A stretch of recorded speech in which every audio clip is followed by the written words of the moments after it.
All right, we are live. Action. All right. Lights, camera. So we are officially live, and so excited today to be back for a Wise Talk live streaming session. Because I figure, it's one thing for us to go back and forth amongst ourselves, but yet not really include the audience. And so there's a lot of things worth talking about. Now let's get some questions. And so I'm going to acknowledge a couple people for taking time to join us. And so you guys should be able to see across the bottom of the screen. Ed Rice. There we go. So we got Ed, Maria. Yeah, cool. I know Maria. So I'll just get a couple people let you see what they're posting, and then we'll get into some topics. So whatever you guys want to talk about subject matter wise, fire it out. We'll try to touch on it and give everybody a chance to, add a minute or two, put their thoughts on top of it, and then we can go from there.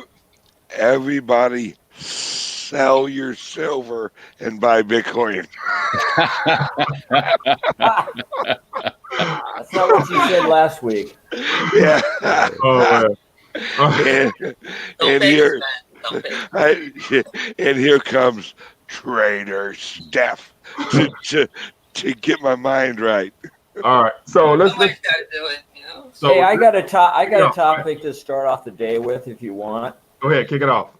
It's this is out of California. Land of fruit and nuts. We got a new thing coming. They're trying to pass it. It's AB 2070. It's proposed. It's not law yet. Mm-hmm. It would make voting mandatory. If you did not vote and you're registered, I don't know if there's any limitations yet because you're hospitalized or mentally deficient. But basically, if you don't vote, you could be subject to some kind of civil penalties. Now, apparently, California is not that strange in that, according to this article, as many as 30 countries have compulsory voting laws, including Australia, Belgium, Brazil. I just think that voting is right. You mean to tell me that California is going to dig up all of the dead people and arrest them? No. If you're dead, that is going to be, and you voted. If you're dead and you voted, you will have a natural exemption due to lack of financial capability. Other than that, now, the thing that's scary about this for me, other than you're telling me I have to do something. I have to cross the street when the light goes green, even if I don't want to go that way. I have to vote just because I'm registered. The thing is that what kind of tracking mechanism is going to be set in place to be able to track this? That, to me, is more scary than anything else. Yeah, and not only that, do we need more bureaucracy? I mean, do we really need that right now? Is that going to? Of course we do, George. We need as much as possible because the level we have now isn't working. So the only thing we need more. Exactly. More. We need more, but we need more control over our lives. We need to be told what to do. Yeah. And we need it more centralized. Yeah, I'm sorry. Because the people in control really know what to do, and we don't. Yeah, it's just like quantitative easing. It's just, well, how much do we need? Well, I don't know, more. Oh, okay. How much money printing do we need? Well, I don't know, more. It's like that Saturday Night Live skit with Christopher Walken and the cowbell, right? Yeah, more cowbell. Yeah, that's more what. Cowbell. Exactly. I mean, so watch this. Make it up. So how will this California law impact citizens' willingness to vote? Like, do you think people will be pissed off and wanting to vote more, or how about the illegal immigrants there that are not registered? Are they also going to be held accountable for not voting, even though they're not supposed to be able to? Well, see, that's an interesting thing. That is ironic. Whether you're legal or not, apparently, I think in our state and other states, you can be here illegally, not registered, not properly in the country, But you can get a driver's license. Now, driver's license, you're registered to vote. Mm-hmm. What gets me is that we also have a law that says you require car insurance to drive. Yet, when they give illegal immigrants a license, I don't know that they confirm they actually have, but they Right. will be able to vote because how oppressive it is to require voter identification.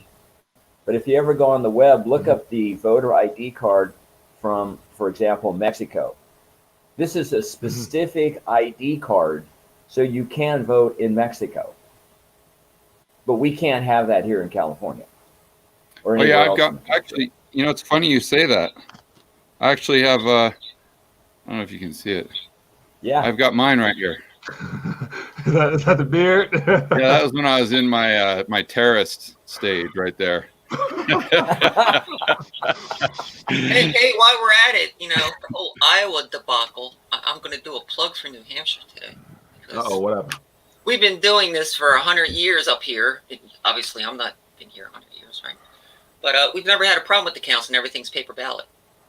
So you can trust us.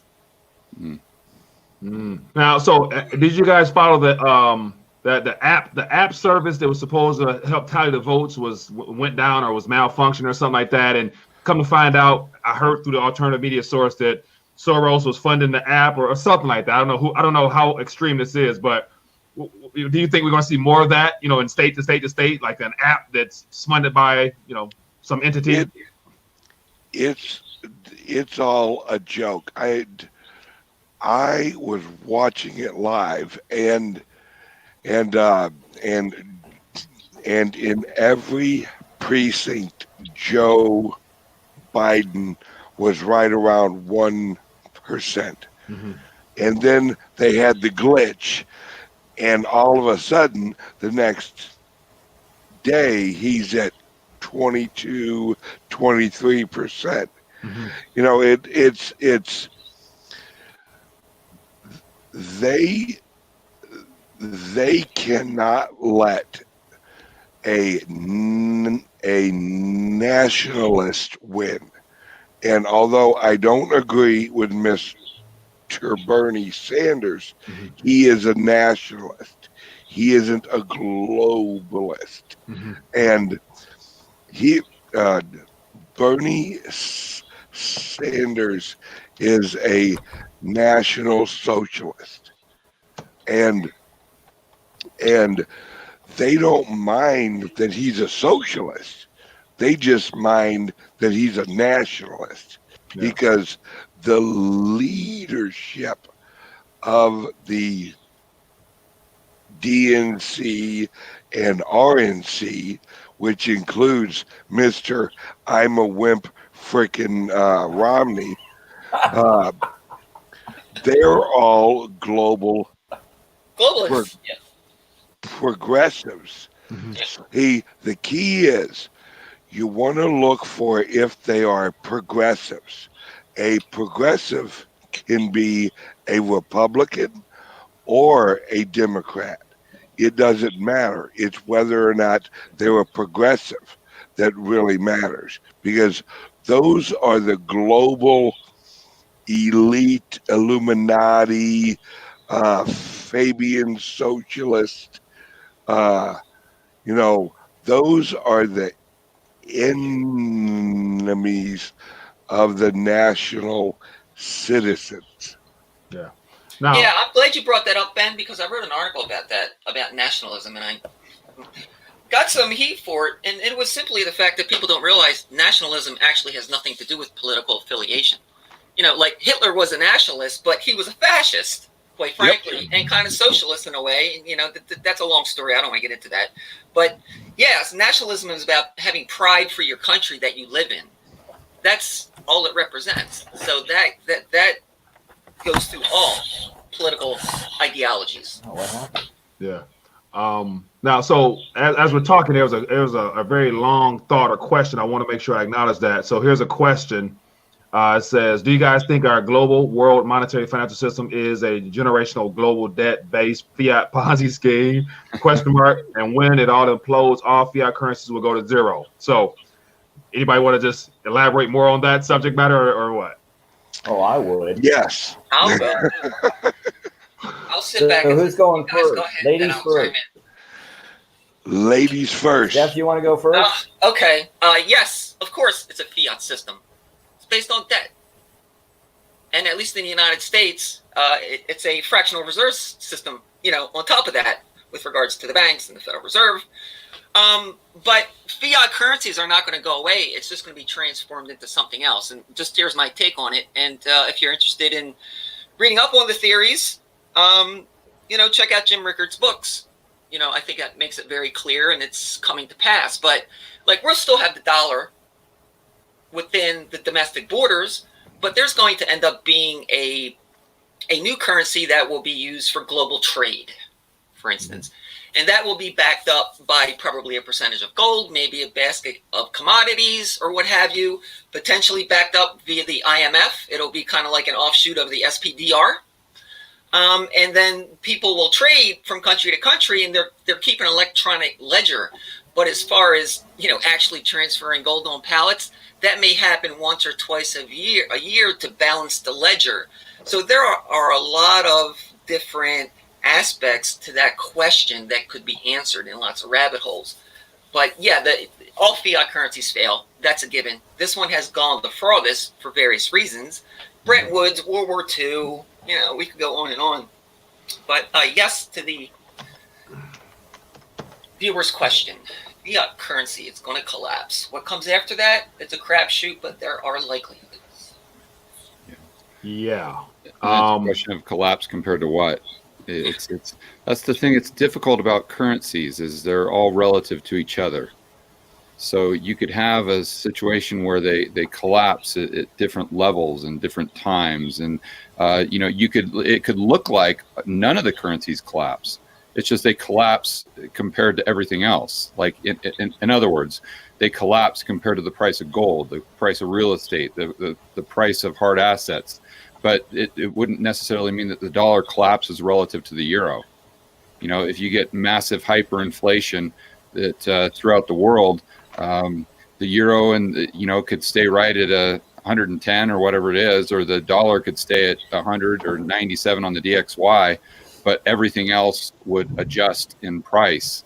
So it is. Stephanie's very right. It's a very complex question with a lot of moving parts and a lot of different cross currents. But the bottom line, to her point, is the history tells us that all fiat currencies go one way, and that's straight down. Yeah, now, while you guys are talking, I put something on the screen here, of which I've been covering about 3 years now, just anticipating the fact that they're going to try to go digital, and the Fed coin will be what it will be, trying to be spun out as more central banks issue their own digital currencies, which is just a rebranding of the mess they already have out there. But it looks like the central banks are trying to remove the fractional reserve lending methods from the commercial banks and put it under their window and call it a digital currency. And whether it's Fed coin, e-currency coin, or whatever, do you see that coming within the next 12 to 24 months? Because all of the other nations are already rolling theirs out this year. So can the Fed be behind the curve is the question. I'll actually take that question because it has to do with my lovely digital currencies. They have to do this. They have no choice because you have China, you have Japan, you have, from what I hear, Indonesia is actually very close. You have Europe looking into it, and Europe and America, I think, are going to lag because everyone's way ahead of them. Mm-hmm. And Russia is already on this. And you have Venezuela, already doing this. But what all of these countries are going to have is exactly what happened in Venezuela. Venezuela is not the exception; they're the rule. Where In Venezuela, there are 3 cryptocurrencies that are legal. There's the Petro, and then there's Litecoin, and then there is actual Bitcoin. Dash. Uh, Dash is pretty Dash big. Dash is not legally recognized, but Litecoin and Bitcoin, you can actually pay your taxes in Litecoin and in Bitcoin, but you cannot pay taxes in Dash. So the legally recognized ones are Litecoin and Bitcoin and the Petro. Well, the Petro, and I just like saying that, uh, is has gone to hell. Nobody uses it because it loses value, just like their old currency. So the adoption rate of Litecoin and actually Bitcoin in Venezuela has skyrocketed. It's like off the charts, and that's where the rest of these countries, the same thing's going to happen. The Litecoin and actual Bitcoin, because of how they're structured and how they are decentralized cryptocurrencies, they're the only trustless, truly trustless cryptocurrencies where China, China knows that Russia doesn't control Litecoin, Yeah. where America knows that Russia doesn't control Litecoin, and none of them control it, which means it's actually a real transferable unit of account. My All right. turn. Yeah, go ahead. I'm gonna take a slightly, little bit different approach. Uh, First of all, for me, looking at what's going on nationally or internationally, I tend to look at the debt load. It's somewhat of a balance sheet approach. You can look at all the assets you want, but if you don't tie them to the liabilities, you don't know what kind of position you're in.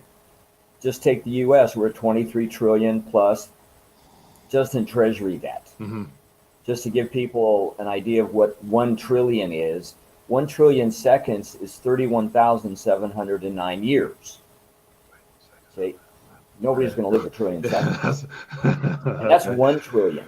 Our debt is our national debt, which is our national debt, the people's debt, because the federal government only gets money from, and this is what one economist told me, federal government only gets funding 3 ways.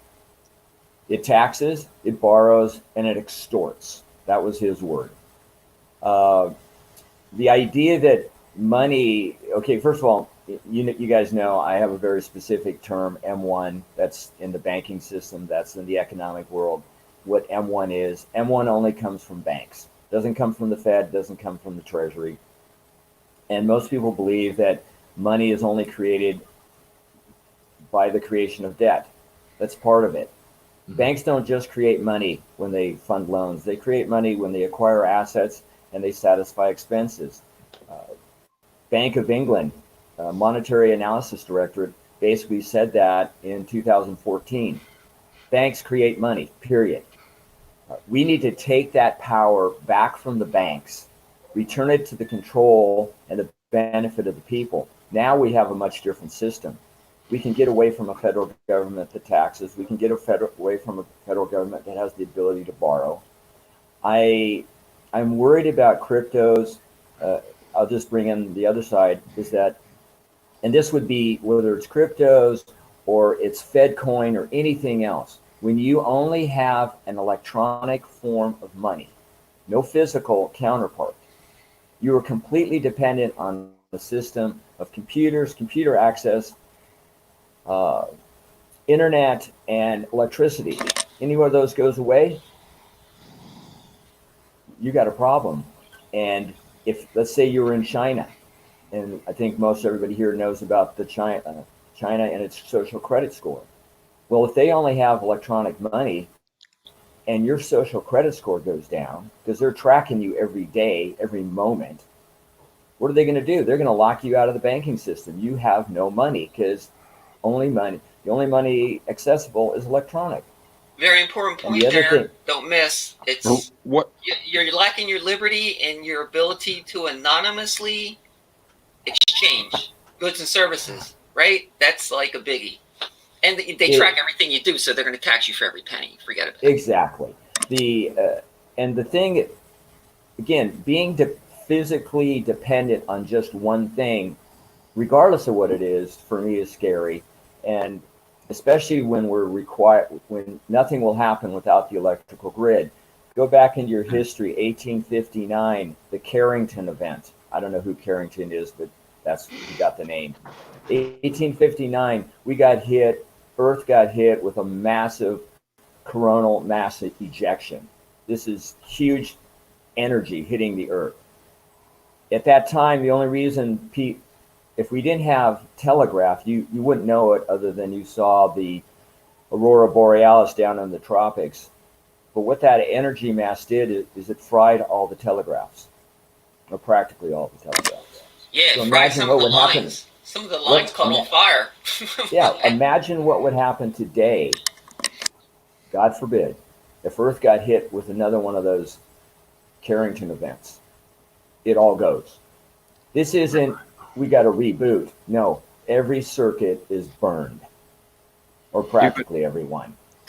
I mean, isn't it possible for the coronavirus to do the same thing? Because, I mean, I don't know how electricity works. I have no clue. But I would assume you need people to actually press a button or do something to make the electricity. And if no one can leave their house because they're on lockdown and everyone's wearing these hazmat suits, I mean, I don't know. Does that play supply into chain issues? Yeah, that's for sure. Yeah. It's I understand that we're all kind of preppers in our own way, but I listen to you guys talk and you're throwing out these scenarios of what if this, what if that, what if this, what if that. And as I understand preparing, you can what if yourself into a locked closet and never leave your house if you have that mentality. I understand that at one point in our history that there was a blast of energy from the sun and we recovered. And I understand that we've had issues in the past. We've always recovered. It's like we get on these shows and we're trying to plan out this new system or this existing, everything should be based on gold or silver and all that, trying to create this perfect system where not one what if will ever hurt us again. And that type of mentality will freeze you in your life. And that's why I'm an optimist at heart. I think that we're all going to be fine until we die. Yeah. All right. But I don't think it's a binary question. No. Hang on. Let's hear from the realist. I love when people call themselves realist. This won't take long, Ben. This won't take long, Ben. All right, bring it in, girl. No, it's not an argument of whether or not which one is better and which one isn't, or which one's going to be around and which one is not. It's about mitigating your risk. Okay, this is not about the end of the world, but with a an EMP impulse from the sun because of a flare. You know, that happened up in Quebec in Canada a couple of decades ago. There was a wipeout of the grid. I also want to remind you that it's not. Yeah, we'll get back. Things will come back. It's going to be a complete mess if there was a major downtime because we don't build out our own transformers. To my point about supply chains, you realize it's going to take 3 to 6 months to get a delivery from China because they produce our transformers for the electrical system. Oh, right. Are you with me here? So there are a lot of variables here to that. So, you know, my thinking is if we're talking about electronic money or Bitcoin versus gold and silver in your pocket, there's no comparison on one level. But at the same time, you have to decide where you're at. And it's not that you have to be one or the other. Okay, I have nothing wrong with cryptocurrencies from a speculative point of view, not from a get rid of everything else. And that's the utopia, because then you're falling into the same argument that you're trying to make. You're doing the same thing. I think there needs to be a balanced approach. Yeah. You know? Yeah. Because we already have credit cards. We already have electronic money. It's just a different way of doing it. And I just don't necessarily fit with all the things that cryptos were originally touted as. That whole argument has fallen apart. So now you're basically back into a fiat type system where people want to use it for money in exchange, and you're subjected to the same problems and issues that a fiat system is subjected to. But if you've got something physical in your pocket, or if you're a farmer, for instance, that has physical grain that you can barter for services from the doctor down the street or the dentist to get your tooth pulled, those things are important. Just blowing that off as being, some kind of, utopia, or it's not realistic. I think that's pushing it just a little bit too far. I think we need to have a balanced point of view. Right. Let's take a second and let's actually be realist. Right. She's explaining a situation where gold and silver, where she goes down, she gets her teeth worked on, her hair did, or whatever, with her silver, right? That's not the world we live in. The world we live in is global exchange of value transferred in milliseconds for products and goods and services. That's the real world we live in right now. Whether we use credit cards or whether we use cryptocurrencies or whatever form of payment that you use is irrelevant right now. So I'm living in the real world that is going on right now. She's planning for a world that doesn't exist. Yeah, actually, no, I'm not. I think it does exist for. That is actually that world does exist for probably 4 billion out of the 6 billion people on the planet Earth. If you go to Ecuador, as an example, where I've spent a lot of time, I don't even think anyone has a bank account. A few people do, but not everybody. I can promise you, they're not going around transacting in bits off the internet. It's there's a lot of bartering, and anything that they do go back and forth with is fiat. But I think the whole point is that I don't think it's a binary decision. I don't think you have to. It's like you have to make a choice. Do you want Bitcoin or cryptocurrency, or do you want gold and silver? To me, they're just. It's like comparing oranges and Ford pickup trucks. They're not even in the same category. And I think it's very prudent, from Trader Steph's point, as a potential speculation for cryptocurrencies. And then on the other hand, I think it's very prudent to own some gold as an insurance policy. But I don't understand why anyone would want 100% of anything in their portfolio, whether it's real estate, whether it's Bitcoin or gold. So watch this. I like to. Okay, Michael, can I just pop in? Yeah, go ahead. Okay. Again, this is just wonderful, because we get to have these conversations and we get to bring up all these different points.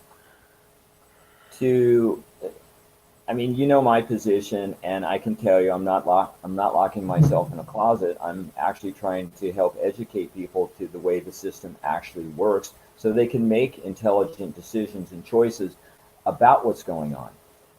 To Steph's position about liberty, freedom, independence. Okay, in California, don't tell me I have to vote or I'm going to get hit with a civil penalty. If I want physical money, I want physical money. I don't want all my money, regardless of the form. Bitcoin, electronic money, I don't care. Don't tell me all my money has to be electronic in somebody's computer somewhere. No, that's not liberty. That's not freedom. That doesn't give me the chance to, let's say I am a crazy prepper and, I want to have physical money stored somewhere, so if it hits the fan, I'm not without, just along with my water, my food, and my lead and my steel, of course. The thing that I don't like, and that is this constant movement to globalization. Yeah, we're on a planet. I got that. And it's round. I don't have a problem with that. But I want my country, USA, to stand on its own. I want Canada. I want all the different countries in Europe. Stand on your own because you have your own history, your own culture, your own language. Okay, that's how you have, and I'm kind of using the word in a pun, that's how you have diversity, because you have lots of different things. We have one world order, one world government. We have no diversity. And a very centralized power will tell us what to do. So to sit and constantly work towards one currency or one form of money in the world, no, that scares me. I'm actually right with you. I'm all about choice of whatever currency. If anybody wants to go out and go shopping with their silver, I'm all for it. If they want to use Litecoin, I'm all for it. If they want to use USD, I'm all for it. Whatever works in your situation or whatever helps you sleep at night, I'm all for it. But what I'm saying is that actually moving forward, a lot more things are going to go digital than they are going to go this way. But that's going to always be around because it's historical. It's well trusted and proven, so it's going to always be there. But yet they want. Here's the problem I have. They want to steer us towards digital. I mean, that's the objective of the powers that be, and it happens to be exciting because we have something now that's been labeled as decentralized that plays along with that narrative as well. So I think that's primary. That's one of the primary concerns. We're going to find out how decentralized it really is down the stretch.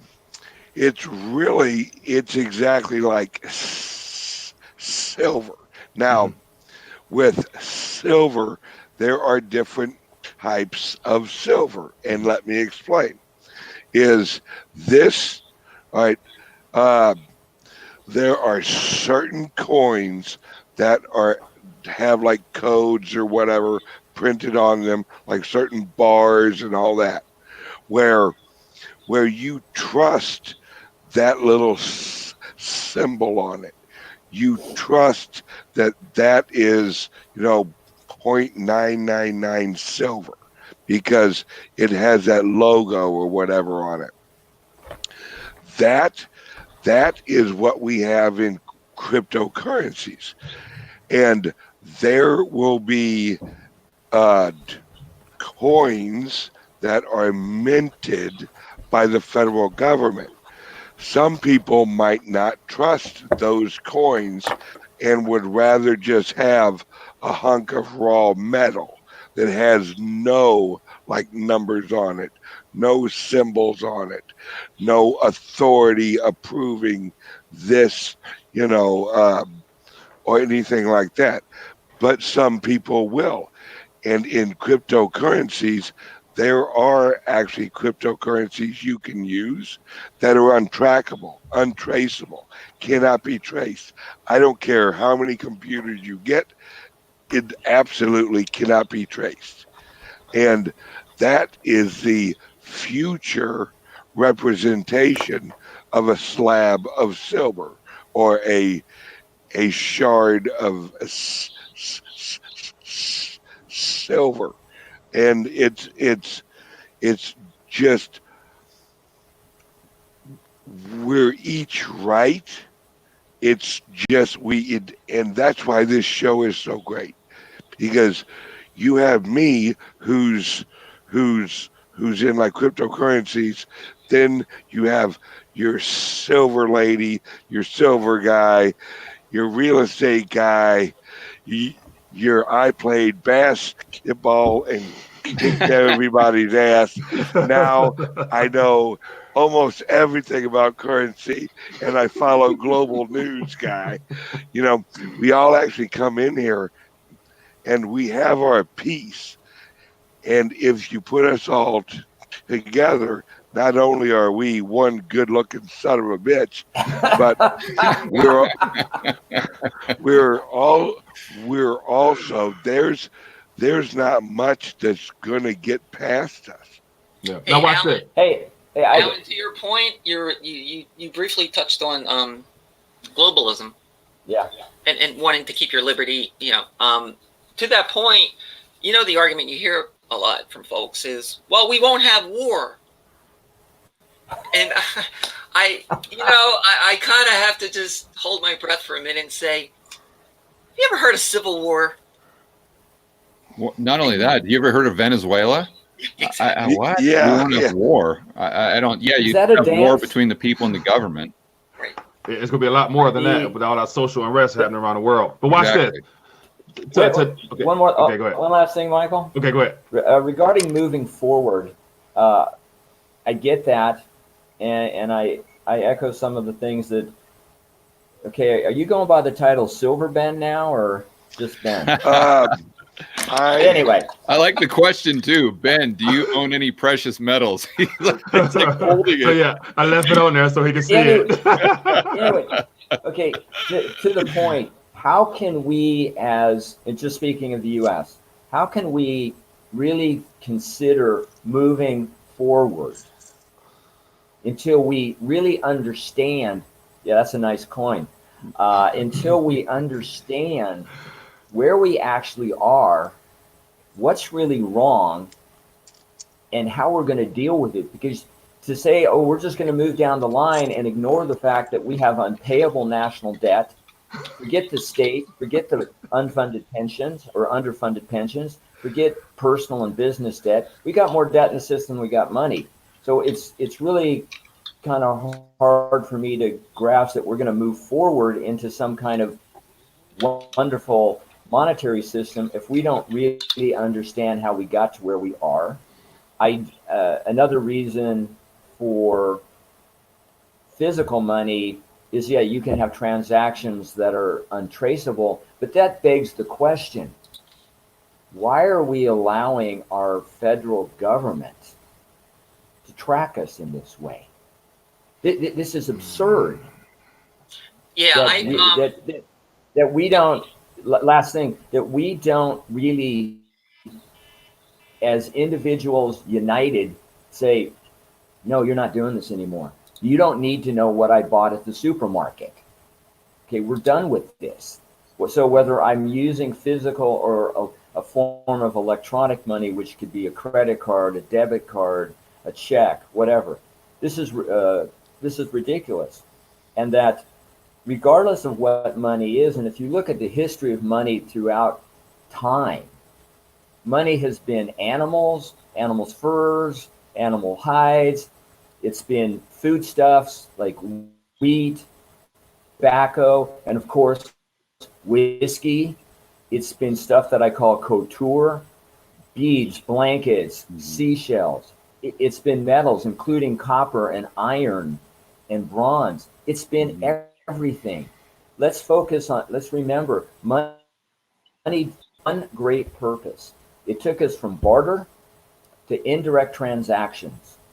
Whatever a society decides is money, if it facilitates, it makes happen the indirect transaction, it has done its job. It really does, to me, it really doesn't matter what it is, as long as the society has decided this is money, and then everything gets valued in terms of that. If it facilitates the indirect transaction, wonderful, got it done. I mean, and keep this in mind, this is my take on it. It's people. Our ancestral planetary ancestors who came up with, developed, and matured the idea of money. Not banks, not governments. The power to create and extinguish money rightfully belongs with people, not banks, not governments. This, to me, is the battleground to begin to take it back. And then we can figure out what our money's going to be. All right, now watch this real quick. So we're about 40 minutes into it, and we're talking a lot about the financial matters, the monetary system, the economy. So I want to transition to this because I think outside of this subject matter here, the more important subject matter is the ongoing trend of the fact that the economies around the world are imploding at the same time where there's clearly some type of shifting away from our old monetary system into the new, and typically there's a war. And so we're not at war, but yet can this new pandemic event be the replacement of war, which will force us to, or not us, but the powers that be, instead of using war, because they couldn't get that with this Iran-Iraq situation, can this CV, as I'm gonna call it, because if I use the word fully, they're gonna instantly demonetize me. But can the word CV, this pandemic, can this be the war? Because if this thing is the real deal and it spreads and it becomes a real true problem, it don't matter how much money you got. You may not live long enough to enjoy it. So the CV, how severe is this? Is this something that can be used as a war to shift our monetary system into something else? Yes. They don't really need a war more than they just need an event. Mm-hmm. They need something to point at that will lower global trade or local trade. Anything that will hamper the everyday exchange of goods and value is what they're looking for. And this with China, like they're shutting down plants, they're shutting down iPhone, manufacturers, they're shutting down, the poor 7-Eleven guys. Hamid is just sitting there in 7-Eleven, not being able to friggin' sell any of his big gulps. Things are getting crazy, and they just need an event or a reason why that the global monetary system is slowing down, linked with the supply chain of significant assets across the globe. Oh yeah, I think this is what they're going to try and use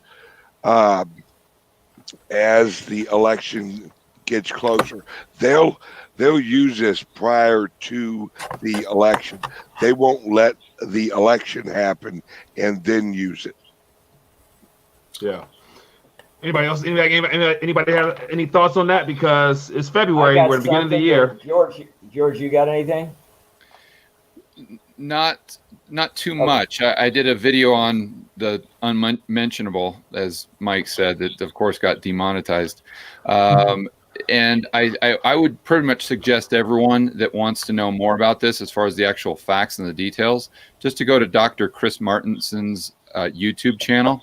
And he's a virologist. He has his PhD, obviously. And he's been tracking this, and he just, it's not sensational. He just goes over the facts. He goes over things such as the R0 value, which is extremely important. That basically tells you how fast that it's actually spreading. And he just goes over all of the statistics. And I can say, after watching his videos and just looking at it from a common sense perspective, it's a much bigger deal than you're hearing in the media. That is for sure. Now, Whether there's some sort of ulterior motive, I don't know. I really haven't thought too much about that because I've been really focusing on the economic impact of what this could be and how the Fed's response will be to this relative to what the People's Bank of China has done, and then kind of what the central bank, how much liquidity is going to be created if this does get out of hand. And this could be this is a really big deal, because if you kind of take it out a few steps, and if the Fed, let's say, does come in and start another round of quantitative easing, which they actually admit to, where they're buying the long end of the yield curve, and what if that doesn't prop up markets, right? So what if this time around, no matter how much money they print, because of the severity of the catalyst, which in this case would be the CV, what if the market says, you know what, we're too worried about this thing, and we're not going to buy the market, no matter how much money you print. So then you've got the central banks of the world being, they have no ammo. What do? They can't do anything, and the market completely takes over. This could be, and I'm not saying it is, but it could be a catalyst like that is the end of the power of the central banks.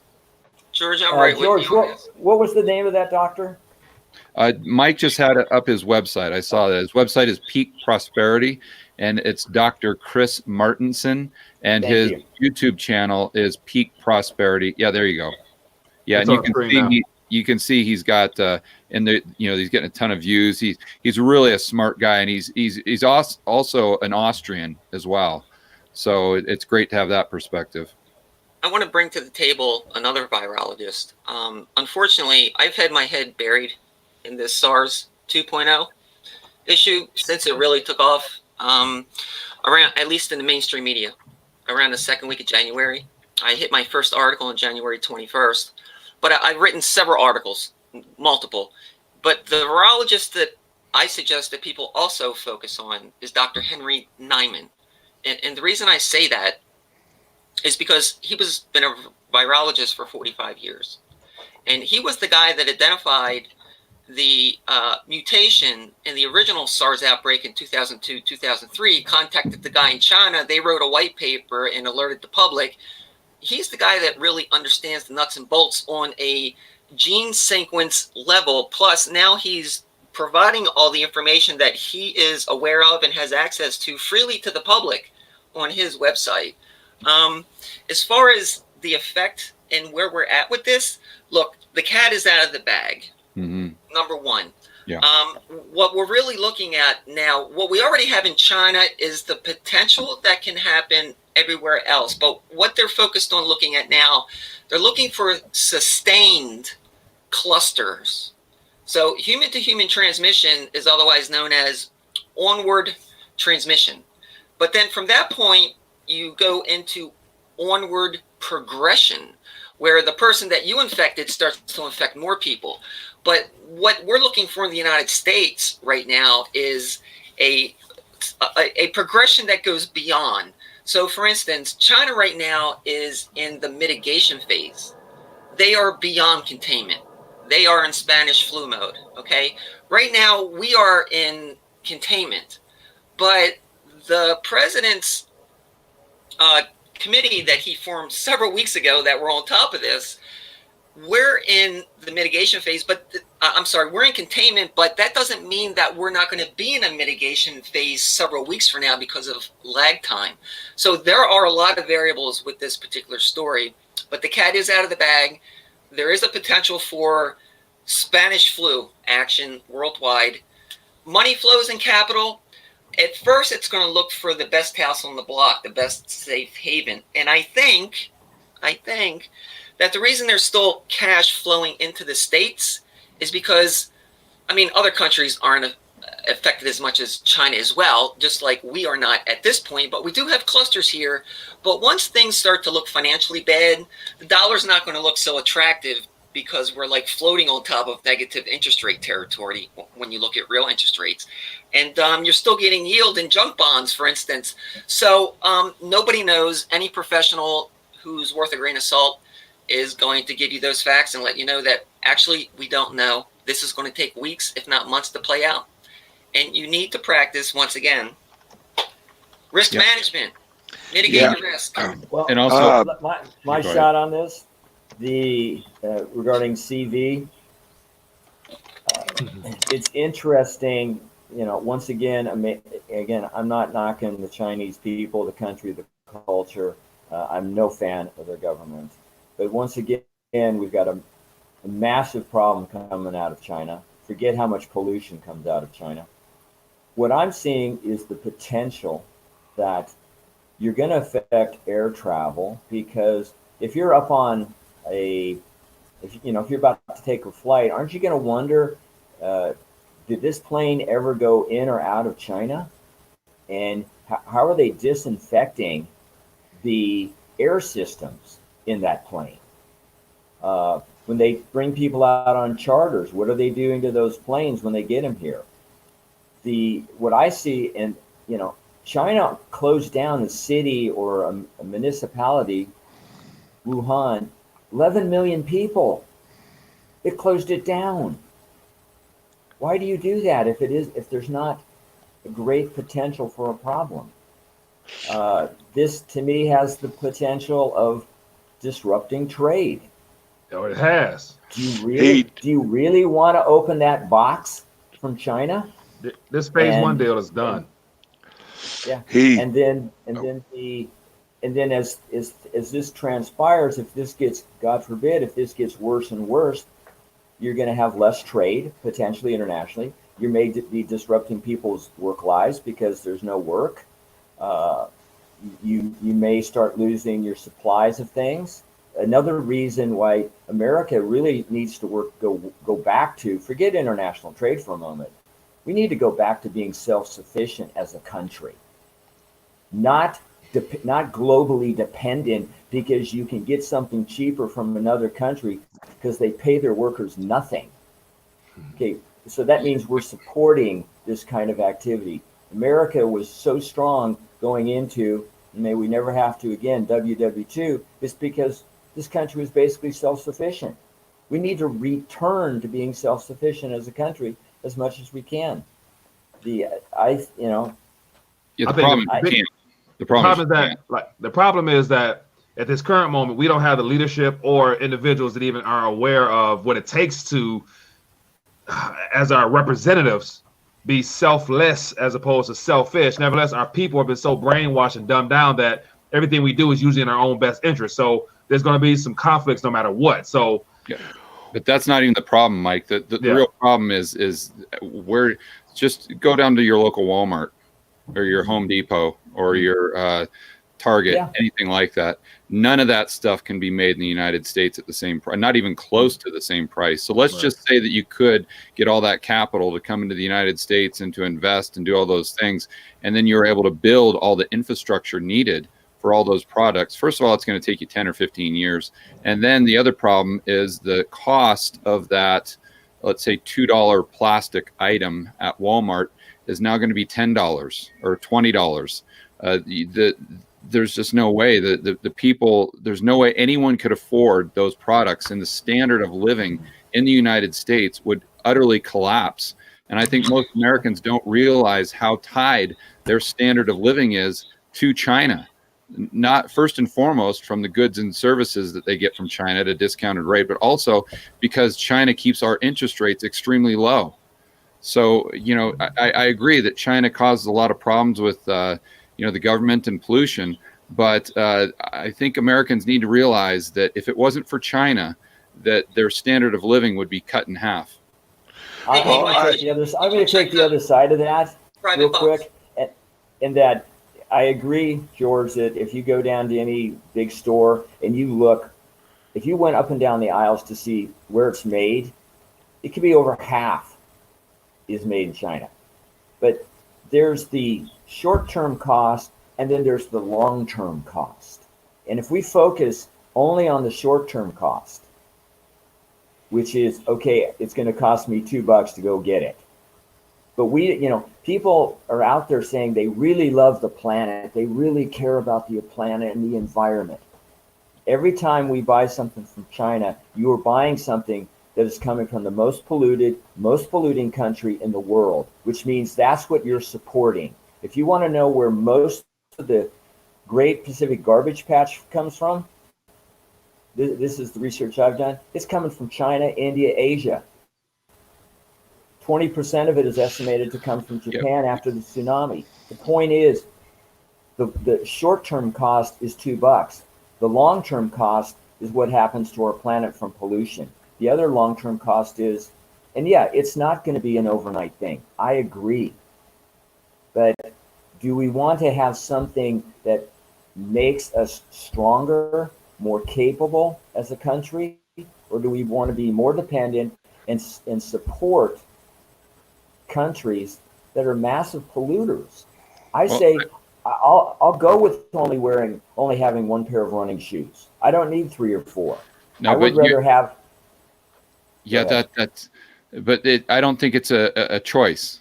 I think that's my point. We don't have a choice. There is, even if we could wave a magic wand and everyone agree, and all the politicians and all the people to say, okay, from now on, I'm just buying U.S. goods only, and we're going to bring all that back in, and we're going to go back to the let's say 30s or 40s or what have you, 50s. That's not a choice. That's no longer an option, because in order to do that, you would, you're talking about something that would look 10 times worse than the Depression in the 1930s. You're talking about taking the United States down to Mexico. That's basically what. No, Mexico Mike, better. Yeah. Mike, I'm sorry, guys. I don't want to interrupt. I threw a couple links there in our private chat. Could you just show the guests who are hanging out watching the show so they can see it? And not only that, but the debt. That's where your biggest problem is, Alan. It's the treasuries, and if that's what I've been saying. That's what I've been saying. Absolutely. Yeah. Well, actually, let me just think this through, because if you could reduce the debt, the national debt, down to where it was like, let's say 30-40% of GDP, and I could probably come up with a way that it actually might be possible, but boy, it would be tough. So I don't want to say it's impossible. I don't want to say it's impossible. It's as for the supply of like what's available at Walmart and all of that, we are going to lose product availability in certain areas, but those products not showing up in your shelves is not good. You're not going to know what's not there. Yeah, but you're going to know when you can't buy a car. Let's not forget that it's not just Walmart and Target. China creates parts for pretty much every single thing that you use. You're not going to be able to use an iPhone. Most of the foreign cars, you're not going to be able to buy any of those. Well, it's not just Target and Walmart. It's that every single thing that you have in your house. That I'm going to have to disagree with, because as a trucker, I know that there are parts warehouses and parts production all over America that can actually retool within about a week and produce any car part that you need like that. There are places in Tennessee. There are places right outside of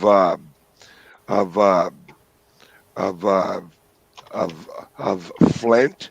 There's a place right outside in Oklahoma City that literally can retool and produce any car part that you need. Plus, mind you, the 3D printing, that's going to be big.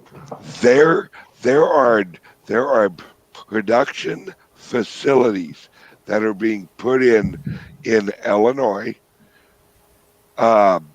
Michigan, California, Virginia, I think, and Tennessee, that these 3D printing places will be able to mass produce anything that is needed. And I mean mass produce. At what price? And actually cheaper than getting them in China. Yeah, I think there's going to be a combination of a lot of different sources. Some things, there'll still be international trade, right? But I had a great experience with 3D printing, by the way, at the dentist. There was a dentist I went to because, I was taking care of my folks. And I went to the local dentist and I had to get a crown and replaced. And, I figured I'd have to come back in 2 weeks. Standard procedure. They send it out. They manufacture it. It comes back. They check it. They sand it down, whatever. He says, no, we're going to have it done in an hour. We got a 3D printer machine in the back. It was awesome. It was the same price. You're going to be able to do houses. I've seen a house. I saw some YouTube videos of a house being made in 24 hours, like a full-fledged cement house. I'm like, dang. So it's going to be there. I'd like to add to this that, again, having the back and forth is wonderful because it's great to see as many different sides. I reflect back on WW2, and if you've ever been to New Orleans, or if you haven't, make sure you check out the World War II Museum. It is an absolutely fabulous. It's all homegrown. It's basically the National World War II Museum, but it was created and maintained by the people in New Orleans. I learned there that when we were requested to join the combatants, Pearl Harbor, U.S. had about 1 million people in uniform. Germany and Japan had approximately 8 or 9 million in uniform. How is it that America, who was making cars and trucks, could so quickly move to tanks and airplanes and everything else needed? Well, one of the ways they were able to do it is that people back home, they actually recycled. They recycled tin cans. The kids recycled their bicycle tires. Yeah. Everybody pitched in because the common goal, the common benefit, our own personal best interest is to save our country. Yeah, but they also pegged the yield curve, and we had a 30% savings rate. I'm not saying I'm sorry, Alan. It goes back to your point of debt. I'm not saying it's going to be necessarily easy. It's not going to be instantaneous. But I'll take the position this is necessary because on a macro level, we need to get back to self-sufficiency at some level. Yeah. If you keep feeding the monster that is polluting the world, then don't start complaining about why the world is so polluted. For any other reason. And yeah, we need it's not going to be instantaneous. It's going to take some time. But the fact that America still has the talent and the physical capability of making the parts or devices or things we need, in the long run, we'll be better off. Yeah, we don't have the money. We don't have the money we had in World War II. I mean, look at the debt to GDP back then and relative to what it is now. I mean, and then they pegged the yield curve. How is the Fed going to expand their balance sheet to peg the yield curve for 10 years? We're going to default. That's why. Yeah, they pegged the yield curve. No. They're just going to print it. You can't. We're going to default, guys. Default through printing, or default as far as just not paying the debts. They're going to make sure that So here's the question: hyperinflation, quantitative easing. Will it result in hyperinflation, or will they mitigate some of the paper exposure by transition us into solely digital, so they don't have to print all that stuff? We'll know when we get there. Yeah. Really, honestly, that's my point of view. So watch this. They're so screwed up, but default is definitely in the cards on some level, or restructuring. And even though it'll be a sham, it's still got to happen. We just can't pay this debt, right? I mean, George, exactly. It's insane. Yeah, I think inflation. Though, I'm sorry, Ben. I saw a Macro Voices episode with Russell Napier, and he was talking about specifically inflation and how it's reduced the debt of so many countries. And he wasn't a proponent of inflation, but he was saying that you got to look and see that it does bring down the debt to GDP ratios. If you go back to the 1970s, you'll see that that's happened in the United States. And I think that's the only option for them. If they could create it, they've still got to get the money somehow into the real economy. If they just keep it in the financial economy through quantitative easing, the only thing they're going to do is just blow up more asset bubbles, or asset bubbles higher than they already are. That's the big challenge for them right now, getting that money into the real economy. I think that's where MMT comes in.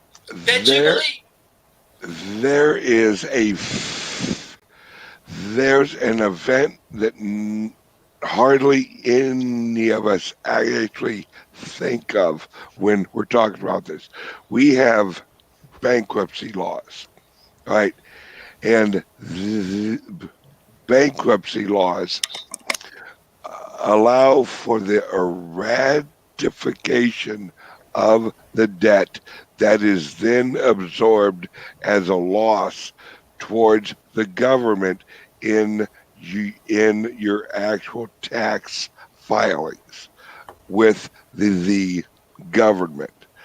It's this system, which I do not agree with, but damn, it was actually built to protect itself. That's one thing you can say, is this system was actually built to balance itself out, where inflating money and causing a massive pool of debt and if it's triggered where there's lots and lots of actual bankruptcies, which is what will happen. We'll have a collapse or whatever we're in now, and we'll have small, like mom and pops places go bankrupt. We'll have larger places go bankrupt. This will all happen, but it isn't going to all happen at once. And it might actually take a year or 2 or 3 to transition, but we'll always have debt. As long as there's humans, you'll have some friggin' dumbass that's going to go out and get a student loan so he can learn, the history of European art, and he thinks he's gonna, actually make a living off that. And as long as there's humans, at least half of us will be stupid. And you have to account that the smart, it's just how it is. The smart take advantage of the capital produced by the stupid. Yeah. Mike, do you want to address that question that the person had about hyperinflation? Why haven't we seen it yet? Because of all the money printing? Okay, here we go. So we'll touch on this. Will be the last question. Then we're at our hour point, so we can go forever. But everybody, I'm sure, got stuff to do. I know I do. So I ain't got nothing going on. I do. I got crock pot working here. I got to take my son somewhere, and then I got a date night. So, What? question. I can't You got explain. a date? Boy, Yeah, I your got wife date. better not find Wait a out. minute, you found somebody to go out with you? So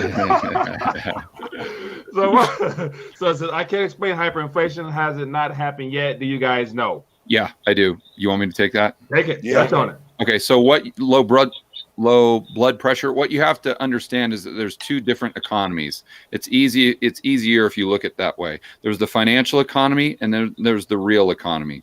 And what happens when the Federal Reserve prints money and buys assets, they call it open market operations. They're buying, let's say, treasuries from mostly the primary dealer banks. Okay, that's all in the financial economy. So that money that gets printed out of thin air that you hear about when you're listening to podcasts or shows like this, that goes from the Federal Reserve to the banks, to let's call them the big banks, like the JP Morgans. And then the JP Morgans take that money and they go into the corporate bond market, they go into the stock market, they go into the derivatives market, they put it into the FX markets. They do all these things with it. But they don't lend it out to consumers. You have to understand there's this big wall between the real economy and the financial economy. And the only way for that money, or any type of to Alan's point earlier, the only way for that money to get into the real economy is if the retail banks lend it into existence. So you can have this situation where retail banks aren't lending any more money into existence, and therefore the money supply in the real economy isn't growing, while at the same time the Fed's balance sheet is going from $0 to $4 trillion. So in other words, you're seeing hyperinflation. You're just seeing it in assets because that's part of the real economy. And until they're able to increase the money supply and the velocity in the real economy, you're not going to see that hyperinflation show up. But in the meantime, prices will go up. Am I correct? Will we see inflation in consumer goods that they're trying to keep the bubble territory from actually touching? Or will the stock market go up, housing market, all the inflated assets, they'll continue to go up to astronomical amounts? Get you some How will it not Bitcoin impact? and get some silver. How will it not impact our food, our gas, our living expenses, and all that stuff like that? Well, there's a caveat there, Mike, because there's so many dollars that exist outside of the United States. So that's the third economy that I didn't mention. So Jeff Snyder, as an example, believes that there's so many euro dollars outside of the United States that is the global reserve currency. It's not the dollar. So if you think that, or if you believe that, and Jeff Snyder's one smart dude, let's just call it $25 trillion outside of the United States that have been created by the Eurodollar system and a variety of other ways. Well, if the dollar starts to go down, if we start to lose confidence, or the world starts to lose confidence in the dollar, let's call it the petrodollar or anything else, and those dollars start flooding back into the United States, that will get into the real economy. So there you've got a scenario that could play out where it doesn't really matter if the retail banks are lending and creating more money, that because there's just this flood of money cascading into the real economy, into the United States, that's been created outside of our umbrella. Now, does that include the reserves that China, Russia, and everybody are holding on to, that they've been slowly but surely spending and getting rid of in the de-dollarization process? Or are we talking about something completely different? No, that could be reserves. That could be a lot of things. But I think that I don't think most people appreciate how many dollars are out there outside of the United States and outside of central banks' control. I don't think a lot of people appreciate how much the SARS 2.0 is going to impact this whole discussion, quite frankly. I mean, for instance, I'm looking at an article just popped up on Bloomberg. Mine delays in China are already starting to go through the system. Coal is already becoming a problem. Huh? Put it in the chat. Put that link, the article in the chat. I'll put it up real quick. Okay. Yeah. Coal is becoming a problem. That's how China produces their energy. So coal prices are going up, and they're going to start doing shipments coming in from Indonesia, which is only 2 weeks away. So this supply chain is beginning to domino through the system, and everyone needs to keep a close eye on this kind of thing. Absolutely. That's inflation right there on coal. that is one thing her and I completely agree on. She is the second or third wickedly intelligent person I've heard link this with the Spanish flu, which is it's there's a reason that they're doing it. And as for the global inflation and all of that, I don't think that the euro dollars are going to flow into America because we have nothing to buy. All right. I think that those global or euro dollars are going to flow into a lot of like silver and gold and cryptos. They're going to look for a safe haven that is not linked with anything American. Like, they're not going to try and go, well, we're going to use our dollars and we're going to buy American land, because Trump can just go, sorry, those contracts are canceled, and those euro dollars, I don't see them rushing into America more than I see them rushing into uh, oil and gold and silver and cryptos, safe haven assets, Yeah. and the plumbing for the big cryptocurrency purchases are now there, where there are these large corporations, these over the counters, where you can acquire 10, 20 million dollars of Litecoin, of actual Bitcoin. I've actually been involved.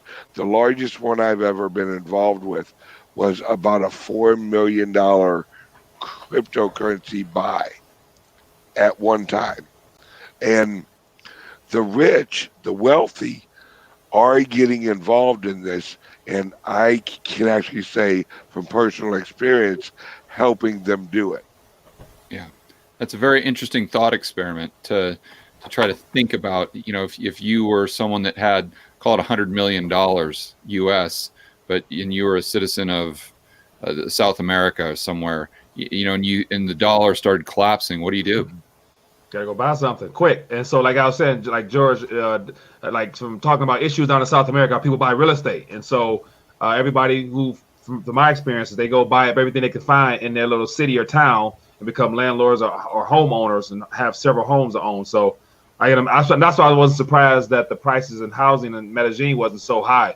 What wasn't relatively high. I'm thinking everybody should be buying everything up down there, but that doesn't appear to be the case for most people. So Yeah, but but Ben brings up a great point. It's a very interesting thing to kind of think through how that would play out by putting yourself in that position. And yeah, there's no easy answer, that's for sure. You sure in the hell ain't gonna go, let me go over to America and buy something in America, because it, just like gold and silver and what we talk about, it's not in your hand. You'll have a derivative or a title or a claim, or you'll have a piece of paper saying that you own something. Then all of a sudden, over in America, someone else writes on another piece of paper and says you don't own what your piece of paper says you own now. Yeah, but what's interesting is we've seen both, right? Like in the last 10 years, we've seen all this capital flight out of, let's call it China, and look at home prices in Vancouver or Seattle, San Francisco, Los Angeles, New York. But we've also seen Venezuela, to your point earlier, where there's not necessarily a rush into U.S. real estate, although you might see some in Miami. But you got more of a rush into the cryptocurrencies, and initially, I might add, into local real estate and the local stock market. It's not like I'm a huge stock market bull, but I've got to be honest in the sense that when people do start losing confidence in the currency, regardless of what that currency is, a lot of times for the first year, call it, or a couple years, they pile into the stock market. Now that changes over the long term. But we've seen both in recent history, the move into the U.S. and the move into cryptos and everything else. Yeah. Michael, this is Alan. I'm going to have to check off in a couple minutes. I just all want right, to add so one more. we'll get ready to dial back. One more thing. Yeah, add that. We're gonna get ready to dial back. Okay. There was something you put up from Rolf, and he said 1 trillion annual deficit is insane, and absolutely it is. Yeah. Especially, if you think about 1 trillion seconds is 31,709 years. The other thing is that we need to truly understand the system to fix the system, because, again, I don't care what money is.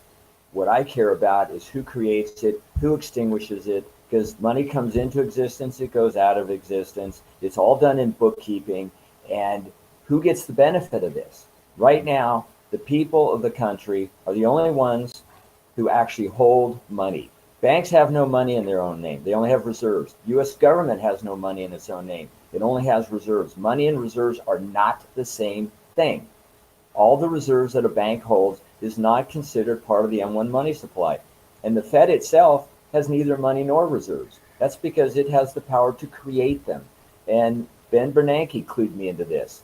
When the Fed went out into the market post 2008 and acquired $2 trillion worth of treasuries, he didn't say it was a journal entry, but what he really described when he was speaking to the students at George Washington University in March of 2012, he basically described a journal entry. You basically write a journal entry, hit enter, gets posted. That's how the Fed acquired $2 trillion worth of treasuries. It just increased the balance of the banks that it got the treasuries from, their reserve account balance. Hit enter. Right. This is how it happens. And this kind of power needs to be returned to the control, the benefit, the understanding of the people. Thank you again for letting me be on the program. This is great. So my thing is, I don't think there's no way to fix this situation and then to return it back to the people, to the same people who we can't trust automatically. Is like it's a lose-lose in the way this thing is currently going. So that's why I'm not optimistic in regards to being able to fix this mess, apart from there being some type of restart, reboot, reshifting or something. Because once again, majority of people are oblivious to what's really going on behind the scenes anyway, so they wouldn't even care less about fixing it. Nevertheless, bingo, doing something about it. So that's my concern, Alan. Like, how do you fix it? You can't. Well, if you want to do that on another program, again, I'm sorry, I got to check out because I got to move on to radio. But I will tell you this simply: the fix, the absolute fix, is simple, doable. It's easy to understand. It's easy to explain. It doesn't require some massive change in our system. We have to do one thing and one thing only. What's that? Take the power to create and extinguish money away from the banks. I'm not anti-bank people, anti-bank buildings. They're fine. We need them. Just take the power to create money away from the banks, return it into an entity owned, controlled, directed, monitored, reports to the people, not the federal government, because we've already seen what they do. They gave this away with the Federal Reserve Act of 1913. And when the power to create money and to extinguish money is held by the people, again, this is a longer topic. You can actually fund your federal government without it needing to tax or borrow. That's my welcome position. to cryptocurrencies. Yeah, so I apologize. I got to go because I got a program at 1. Well, good deal. Well, good having you here, Alan. Any last thoughts? Everybody want to sign off, or George, you want to get a last thought in, or what? Oh no, I was just waving to Alan. Okay. George, Silver Ben, whatever your name is, Strader Staff, Michael, thank you so much. This has been a blast. It is. I look forward to more. Everybody be safe and well. All right. Well, that is it. So everybody be blessed, be safe. Thanks for tuning in. Check out George Gammon YouTube and Fed.us. We got Trader Steph on Twitter and Bitcoin Bit on YouTube and Facebook and everywhere else. And other than that, see you guys later. Peace. Be safe and well. Bye-bye. Bye-bye. All right.